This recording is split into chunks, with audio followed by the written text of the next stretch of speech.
And, well, here we go. Will he get his revenge from yesterday's shock defeat? Well, d4, knight f6, c4, and is Praggnanandhaa Pogo Indian, bishop b4 check. See whether he was going to challenge in the center, and Praggnanandhaa says no. Okay, he blocked the check with a knight, and now he's capturing that knight with the queen. What do we think about this type of position? It's a solid one for black. It's a long theory. I used to enjoy playing the white side of this line of the Pogo Indian. When my opponents played knight d2, I didn't like going for this particular setup because after the move bishop b2, you'll say to yourself, well, this bishop is actually on a poor diagonal. And that is the case. It truly is. But it also means that whenever you play c7, c5, you're doing me a solid favor. Yeah, totally. Open up that diagonal. Thank you. So it means that for black, it's very hard for black to get counterplay in the center based upon c5 and or e5 because you'll do so at the cost of opening up the bishop. Now, bishop e2, I don't think that was a very accurate move by Magnus. Rook c1, rook d1, queen c2, much more common. Bishop e2, and Pragg said, okay, you're losing a tempo. I'll play d takes c5, and you can see that Magnus has played bishop e2 and bishop takes c4. So now there is one critical question to ask. Should I capture on f3 and double the pawns? You're shaking your head. As no. I like to inflict some pawn weaknesses on my opponent, in this case, no, the bishop is beautiful there on the long diagonal. Well, look what he's done. Praggnanandhaa decides to accelerate the play, strike whilst the white king is in the middle of the board. I mean, yes, this bishop on b2 looks very impressive now, but it actually is not participating in anything concrete. You know, black has access to the beautiful e4 square. The queen can centralize, the two rooks can connect. I'm a big fan of connecting rooks. Yeah, of course, we should. We should all aspire to connect our rooks.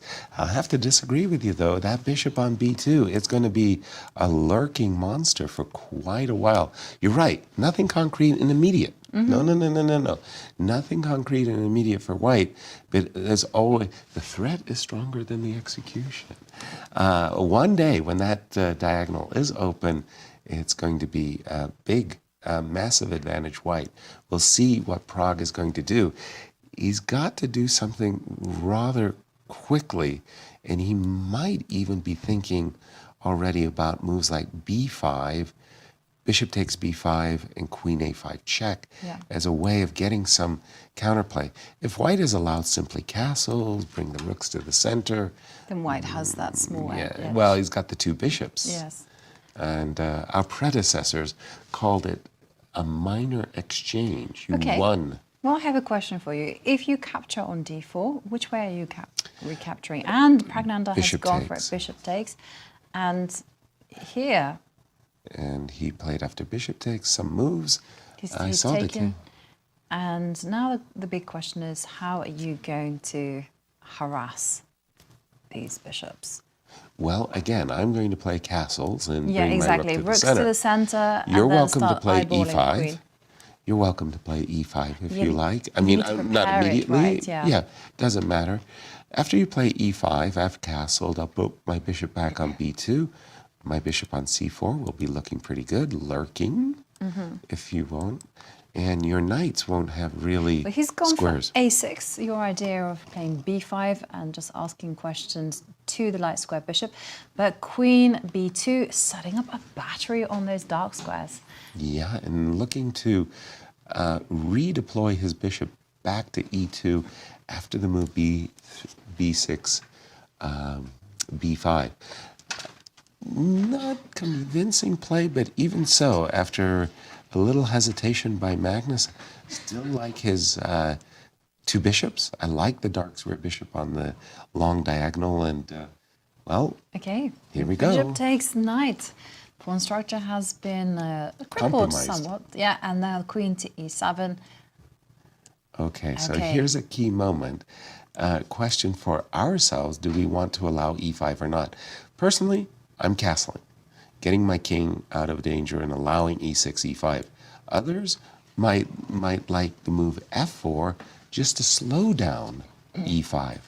I'm of the f4 idea. You're on the f5. Yes, because I also feel that it's very helpful because this light square bishop doesn't want to be on c4. It actually wants to be on the long diagonal, either on f3, g2, just to protect the king somewhat. And, okay, well, Magnus has gone for your suggestion of castling. Sure. And now we've got to accelerate the play. Because otherwise, if the happy moves are allowed, then white is going to be comfortably better with the bishop pair. And b5. Bishop e2. Bishop retreats, and now I'm expecting e5. And he's done it. Get going, yes. There was a big threat, by the way. The threat was to play bishop to b4, so the move knight d5 was well timed. It not only stopped bishop b4, but also attacked the bishop, and Magnus very quickly said, my advantage in the position is the two bishops.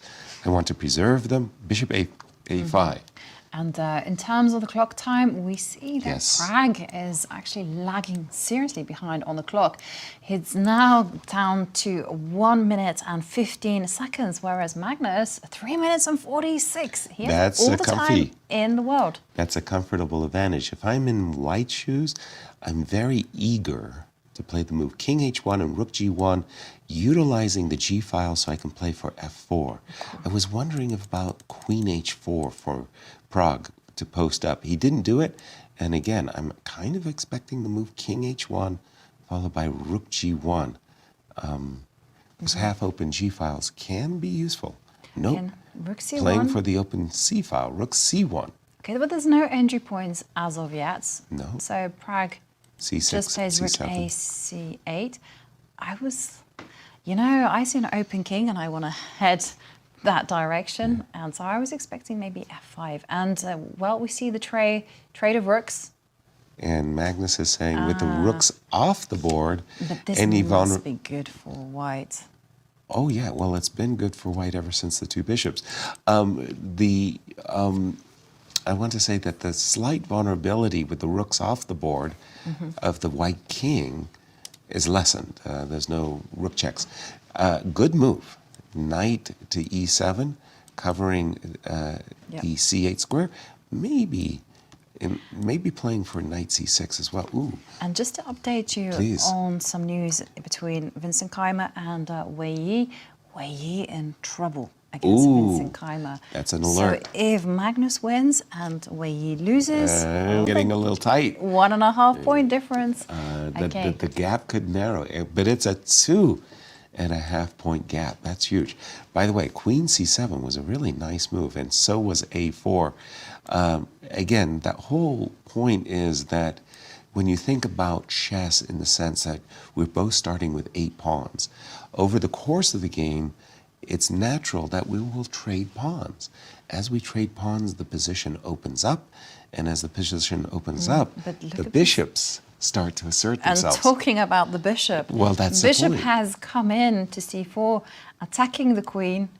The queen has limited squares to go to on account of those vulnerable knights. Exactly. For example, a move like queen c6 allows queen d8 check, and queen takes 17 seconds, ticking down. versus 2.5 minutes. Pragg goes for the counterattack, knight to d5, probably the best shot. But Counterattack is one way of putting it. Self-pinning is Self-pinning is another another way one. of putting it. Okay, we're attacking the queen. We've got queen c8 check, followed by recapturing on a4. Is there something more? Well, you also have the queen giving a check and then e4. That's a possibility as well. Yes. Although you Taking then advantage have of to the pin. work out the consequences because black does have an asset there on a4. We've always got to cover with I love queen c8 check, followed by e4. I think Magnus is trying to understand in his mind mentally what's the difference. Which check will be better? Check on d8, check on c8, play e4. You can't play e4 immediately because our queen is hanging. He's gone and for he's queen gone c8. queen c8 check, and we would assume e4 is his next follow-up. As you say, there is an 7 a pawn. seconds. And he decides first to capture on a4, Okay. eliminate the risk there. He has e4 in his pocket. How is Black going to get out of the pin? And Pragg quickly puts the queen on d6. Allowing queen takes a6. Yeah. Let's snip a pawn. And Magnus goes for it. And very quickly, you can't trade queens. That's just acquiescing to a lost game. Now I think it's time to just come back, whether to e2 or f1. Enjoy the fact that we're actually a pawn to the good, and we're in a little bit of a pin as well. Queen to c5. Okay. Well, now it's time to queen b5. b5, and now queen c2. Pragg is trying. Oh yes, he is. He's in hustle mode. Yes. And knight takes bishop, and Ooh, there Magnus goes a wins pawn. the e5 pawn with check. Pragg 6 seconds on the clock. Will we see another queen ending? Queen check, queen takes b6, queen takes e2, king b7, king g2. Sorry, we're up 2 pawns and a queen ending. That should be enough. That's very clinical. And Very nice. also another possibility is perhaps to go a5. Yes, also very strong. And again, to update you on the results, Gukesh won against his countrymate Arjun Erigaisi. So nice bounce back there from Bishop 17-year-old. b5. Too many pawns. Too many pawns. You like that? That was a... Very good. My attempt at humor. Too early. Bishop b5, trying to play good minor piece versus bad minor piece. In other words, dominate the knight. a4, the knight moves quickly to c8. But the white king is completely safe, and this bishop is dominant. And we see a handshake there from Praggnanandhaa. Wow, very And impressive game by Magnus, Magnus. He means business. He does. Now, what happens?